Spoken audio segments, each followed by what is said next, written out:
Hi, how you doing? We've spoken a lot recently about martial arts and self-defense, and one of the things I always try to stress is that you need to be aware of the law and how it relates to self-defense where you are. And so that's what we're going to talk about today.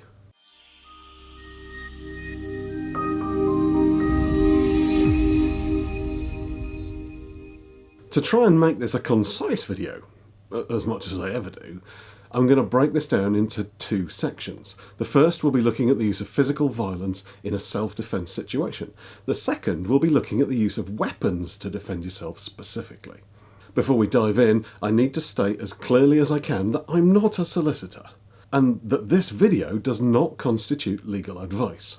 At most, you should consider it a starting point on your legal research, but it'll be better if you consider it no more than just a little light entertainment for those of you that live outside the UK.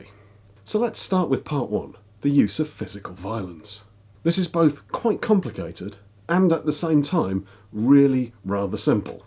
In the UK, there are 4 different scenarios in which it may be considered legal to use physical violence against another person. They are defending yourself from physical harm, defending another from physical harm, preventing a crime, arresting or apprehending an offender. Different laws govern different aspects of these scenarios, but in summary, they all have exactly the same criteria.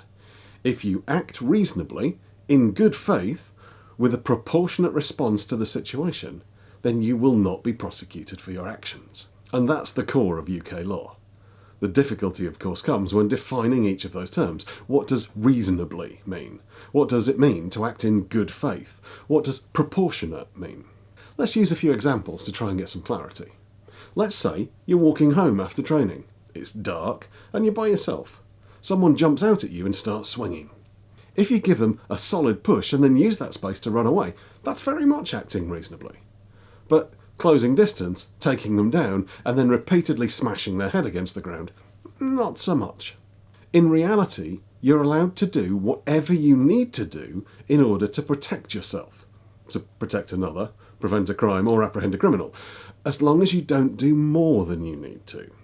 So let's say it's late at night, you hear a noise in the kitchen, and when you go to check, you see someone in the process of breaking in with what looks like a gun in their hand. If you shout at them and they leap to attack you, it would be reasonable for you to grab whatever there is close to hand and defend yourself with it. If it happened to be a kitchen knife and the intruder happened to die, that doesn't change the fact that your actions were reasonable and proportionate.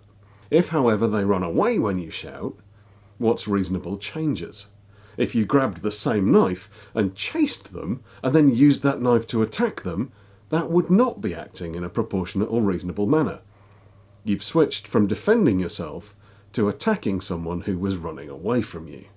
If in the first example it later transpired that the handgun they were holding was actually a plastic toy, it would not change whether your actions were reasonable, because you can only act on the information you have at the time, which is the reason that threatening somebody with a realistic prop gun is just as much criminal assault as using a real gun. The belief is that it is a real gun, and it's your perception that dictates whether your response is reasonable. So how does someone else, say the police, or a court of law, know what you believed to be the case? Surely you could say you believed it, even if you really didn't. Well, yes, absolutely you could. As in pretty much any criminal trial, the court's job is to decide if they believe you're telling the truth. Did you indeed act in good faith, or did you act out of anger and then regret it? This is when the vast amount of legal precedent and expert witnesses come in, to help those decisions be made in as objective a manner as possible. UK laws are based on words like reasonable deliberately. That way, a person more able to defend themselves effectively is going to be held to higher standards than someone less able. It would be reasonable for an elderly lady to feel more threatened than a young fit man with years of MMA training behind them, in the same scenario. And therefore, it would also be reasonable for her to react with significantly more and potentially deadly force. Which kind of leads us nicely on to part 2, the use of weapons, which, as an aside, is a great book, Ian M. Banks. I'm not going to touch on those weapons that are specifically named as being illegal, like sword sticks, throwing stars, flick knives and so on. I know Matt from Schola Gladiatoria touched on that recently, as it impacts on his day-to-day job as an arms and armour dealer, so go watch his video if that interests you. What I am going to talk about are the non-named weapons, the concept of using weapons in self-defense, if you like. In essence, this is extremely simple. Weapons are illegal. That's it. Anything at all that you carry for the purpose of hurting another person, be that in self-defense or not, is illegal.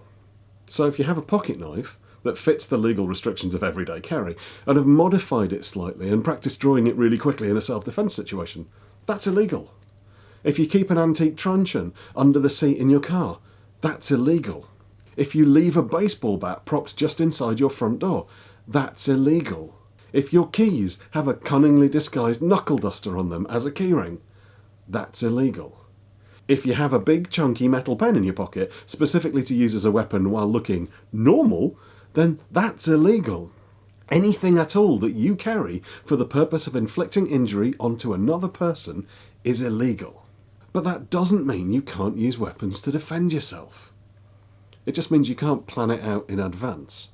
It's a bit of a weird one to get your head around because it basically means you can use anything at all to defend yourself with, as long as it's reasonable for that thing to be in your hand at the time. Or, if you genuinely, in good faith, believe that using it is your only option to survive. If you tend to carry a torch with you, that's perfectly legal. If you had a torch in your hand to look to see what caused that noise downstairs in the night, that would be perfectly legal. If someone attacked you and then you used that torch that was already in your hand to defend yourself, that would be perfectly legal.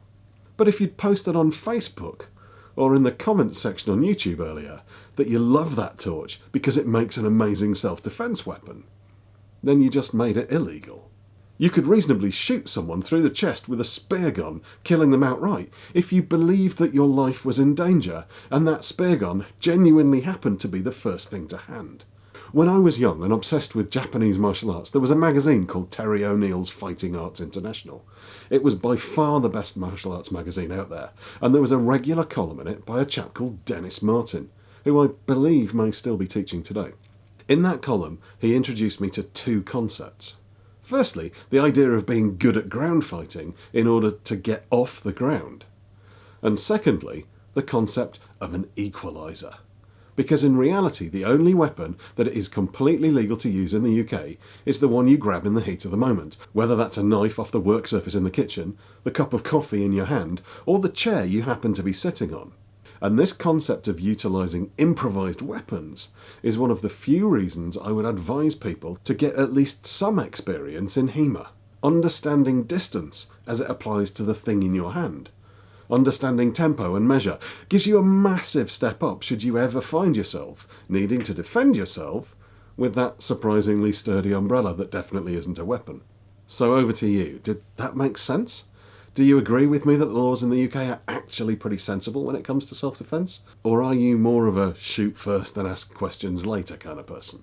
Stick something in the comments and let me know. If you aren't already subscribed to the channel, maybe do subscribe. And to those of you still here, at the very end of the video, fight team.